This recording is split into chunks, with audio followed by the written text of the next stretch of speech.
So when I was coming up, I told y'all my grandmother, which is our grandmother, because a lot of y'all is on here now, is family. Annie Mae Johnson was her name.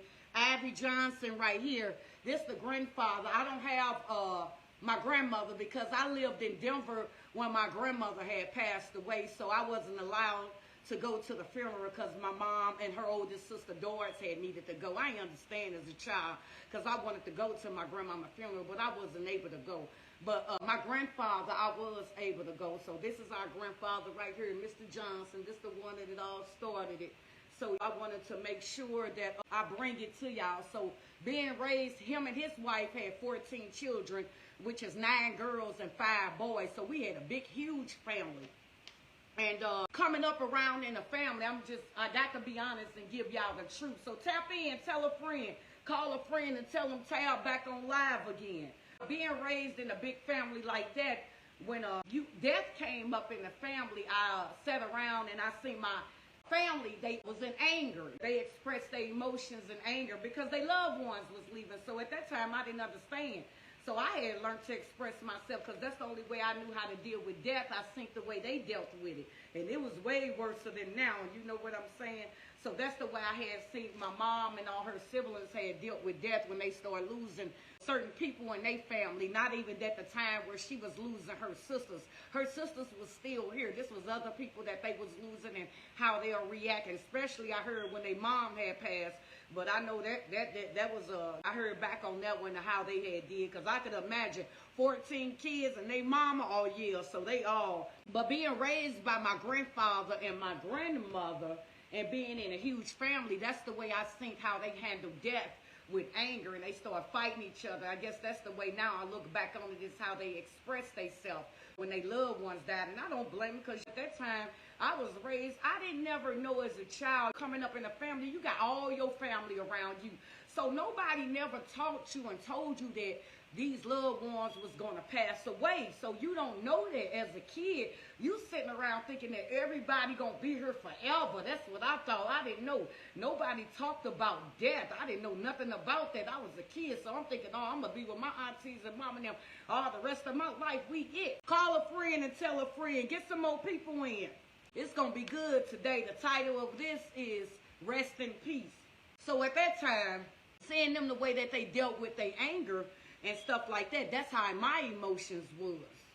So that's how I learned how to deal with death, being angry, because I learned out what I think. So at that time, I still ain't hit me because nobody that passed was that close to me.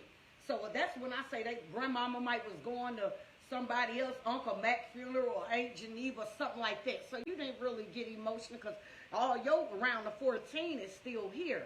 So that's just a little bit I wanted to tell y'all about me right there, to tell you how I was dealing with death, how I didn't know as a kid that people was going to leave me, so I didn't have no understanding of that. So at the age, so I knew, my family knew my grandfather, I was his favorite. I could say that, family. I'll take it in, call a friend, tell a friend. I consider myself his favorite. My mom was locked up, and so he was raising me. And at the time, he had lost his wife, which was my grandmother at the same time, too. Y'all grandmother, Annie Mae Johnson. So he had told me, he was like, I remember him saying he was going to Mississippi. I remember them talking, the adults. I was 15 years old. And they was getting ready to go to Greenwood, Mississippi at the time. I'm sure, because my auntie's going to be tuning in here and see this live later from Mississippi. So we was going, I remember them telling me that we was going to a funeral, his little sister. I remember the grown folks talking, saying that she had got killed. And I remember them saying that they had to cover her face. They had to have a closed casket because they was only allowing the family to see the body, not nobody else. So that night we had to get there. So my grandfather wanted to get there at nighttime so he'll be able to view his little sister's face because they was going to have a closed casket. So as we get ready to walk up to the little funeral home, it was a field. So this in Mississippi. Now, mind you, I'm 15 years old. So we walking up into a field and everybody going up in the funeral home and they got her casket open. And so I walk up there. And when I walk up there, oh my God, I ran out, y'all. I was 15 years old. I had ran out. And I ran. I kept running into the field. And my grandfather, he was like, Niccolo, come back here, Niccolo. He called me Niccolo at the time. I was like, no, Daddy, because I called him Daddy. I'm like, no. But finally, I calmed down, and I had came back. And he was like, Go, what you running for? And I say, Daddy. I say, when I looked in the casket, I seen Barbara. And he was like, God, don't say that, God. Don't say, Daddy, I can't help it. I say, when I looked in the casket, I seen Barbara. And so he was like, God, I say, don't say that. So as a child, 15, they went on to let it go with adults and stuff like that. So the next month, the same day, Auntie Barbara got killed on the same day. Y'all probably can't see it because it's in black and white. I was the age of 15. I had seen her death before it happened. This was in 1988.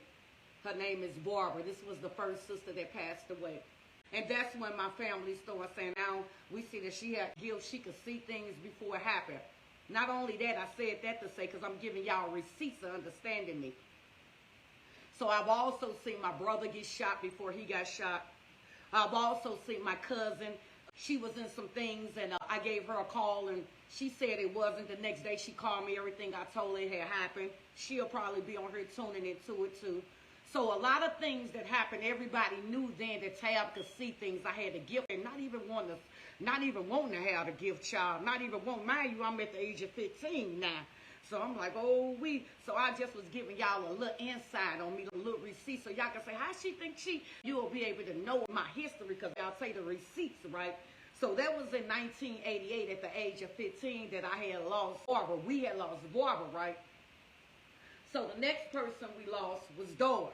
Doris had passed away in 1991. I was 18 years old. I remember sitting up at A&L Bill Funeral Home on West Florissant with my grandfather and my mother sitting in a room, and they was making arrangements for her. And I'm like, why they got me here to myself with them, figuring out, talking about funerals and making arrangements and stuff. I'm only 18 years old. I didn't understand it at the time, but I'm sitting there getting all the information in and stuff like that. Mind you, that was in 1991. The third sister was Jackie. Jackie passed away in 1995, which is my daughter's mother. Before she passed away, she asked me to promise her to raise her daughter. And this was in 1995. I was 22 years old then. So mind you, I'm 15 when Barbara got killed. Doris, I'm sitting at the funeral home at the age of 18 making arrangements with my grandfather and mother for Doris' funeral, her oldest sister. Now Jackie passed. I'm at the age of 22, and I promised her to raise her daughter. Blessings to you, Sawana. She's beautiful, got a husband, and she lives in Florida, graduated. So I did make my auntie the promise that I promised her. The next sister is Merle. Merle was the one that stayed in Denver. When my mom was in penitentiary, she had came home for a while, and then they decided, her and Brenda, I think, and her sister, we moved to Denver. I didn't want to go to Denver, but I was young. But my mama had took me from my grandmother. Not took me like that, but she went on and moved to Denver. And we went up there and stayed with Merle. I don't even know how long we stayed, but we stayed up in Denver a long time. I'm going to be tuning in, too. She's from Denver, my little cousin. And when Merle died, I was 33. And Merle died in 2006. After Merle was Brenda. Brenda died, I was at the age of 44 in 2017. I was homeless. I remember being homeless. And at that time, I was homeless. I didn't even want to stay with nobody. I didn't even understand why I was homeless. I had lost everything. But through it all, as I look back now, my auntie had stayed on Natural Bridge, and I had the opportunity to move with her and live over there. And now I look back, I was like, and I took care of her, did everything she needed me to do, that time and stuff. Good memories with her. So now I look back, I say, God, I understand now why you had me on that homeless journey, and I spent that time with Auntie Brenda. Brenda passed away. I was 44, like I said, and it was in 2017. The next sister I got after Brenda was Shell. At the age of 4, I was 46 when Shell passed away in 2019. I remember when that day I had got up. Here go the day I had got up. And I was getting ready to go do something that morning. And I was at the corner of Natural Bridge. And I was getting ready to cross over the light at Goodfellow. You know how the light turned green, you put your feet to go. But before I could put my feet on the gas, instantly walked across throwing up yellow tape. And I say, shit, man, I really want to go across that light. You know, it turned left, and I went on another way. And in that midst of me turning, y'all, I got disbobulated. I got lost. I ended all the way back up, coming up Kings Highway and Natural Bridge, going back toward the accident. And I was like, dang, why you come this way, man? You know they get out back there. And I'm just frustrated with myself. I'm mad. And I'm like, wow. And I turned on around, y'all. I ended up on West Florissant by that time. And I remember throwing my hand up like this in a car. And I say, God, whatever happened over there, bless it. I had came home a couple hours later and my phone rung, and it was my son. He said, Mama, did you go on Facebook? He said, your cousin are crying. Something happened to Auntie Linda. I'm like, Auntie Linda? No. He was like, yeah, Mama, you can check, see what's going on. So by that time, I'm trying to say, let me get up. And then my other cousin calling me, hollering, Shell. I'm like, Shell? I'm like, wait a minute, what you? Yeah, they was just, and then what's crazy, they was the ones that was up there where I was at the accident. So I was like, I was right there all the time. And that's why God didn't let me across that light, because that was them.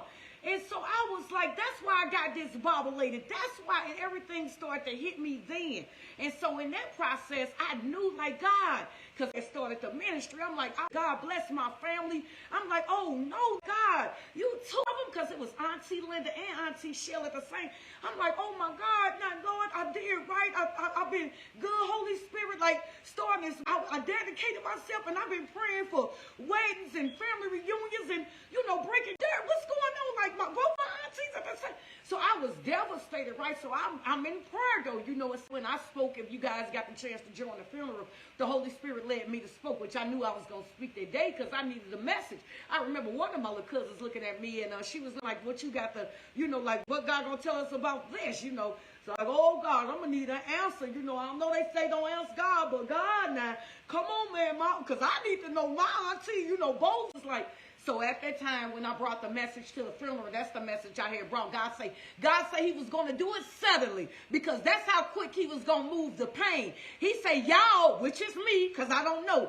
Y'all, I'm going to say it again, which is me. I'm going to say it one more time. He say, y'all, which is me, is focused off the impact. He say, I'm focused off the soul. So you guys remember that I had delivered that message at the funeral, and I was the age of 46.